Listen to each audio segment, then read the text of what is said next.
Oui, monsieur le maire, chers collègues, honnêtement, enfin, j'aimerais en appeler aux élus qui ont encore un petit peu de conscience de l'importance de ce que c'est que de siéger ici, de ce que c'est que d'avoir une parole qui est, bon, aujourd'hui diffusée et filmée, mais surtout qui est censée être sincère, puisque par exemple, quand nous votons une délibération sur le budget, nous votons aussi la sincérité de ce budget. Comment est-ce que vous pouvez aujourd'hui vous cacher derrière des mots qui ont longtemps été ceux d'une droite pourrie, qui ont longtemps été ceux qu'on a entendus dans tous les scandales politico-financiers des années 90, la rhétorique utilisée aujourd'hui pour défendre Vivre à Brest et le maire après sa garde à vue est exactement la même que celle qui était déployée à l'époque pour les résultats que l'on sait, à savoir des malversations avérées. Comment pouvez-vous utiliser ces rhétoriques-là? Comment pouvez-vous vous regarder dans la glace? Comment pouvez-vous ne pas demander aujourd'hui, pour que les choses soient sereines, pour que vos valeurs politiques puissent continuer à être entendues dans cette enceinte? Pourquoi est-ce que vous ne demandez pas au maire de démissionner afin qu'un autre, je suppose qu'il y en a d'autres capables dans votre majorité de prendre l'intérim en attendant que des élections soient faites? J'espère que vous estimez qu'il y en a qui seraient capables de prendre cette suite-là parmi vous, mais comment pouvez-vous avoir cette hypocrisie vis-à-vis de vous-même, vis-à-vis de nous et vis-à-vis des Brestois?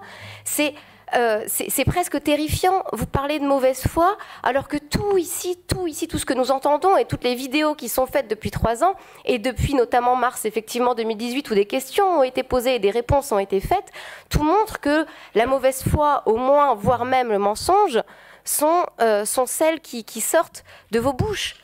On le répète, en décembre, le maire nous a assuré n'avoir plus de lien avec Vivre à Brest depuis 2001. Comment pouvez-vous, vous aujourd'hui, ouvrir la presse, lire qu'il a reçu des fonds en 2008 et ne pas vous en indigner? Comment pouvez-vous avoir à ce point-là l'esprit de corps et l'esprit partidaire au-delà même de l'esprit individuel des valeurs que vous portez en étant assis ici? Comment pouvez-vous faire ça? C'est complètement étonnant, désespérant même. Sur des choses très précises, encore une fois, des questions qu'on a posées ici sur lesquelles nous n'avons pas de réponse. Celles de vos déclarations à la Haute Autorité pour la transparence de la vie publique qui toutes ont été mensongères en 2014. Sur le financement en 2008, dont on a entendu parler ce matin dans la presse. Fort bien, Vivre à Brest attribue une avance de fonds au maire de Brest qui rembourse une fois la campagne, une fois les bulletins faits. Mais qui à Vivre à Brest a pris cette décision, puisque nous savons par la presse aussi qu'il n'y avait plus de démocratie interne dans cette association?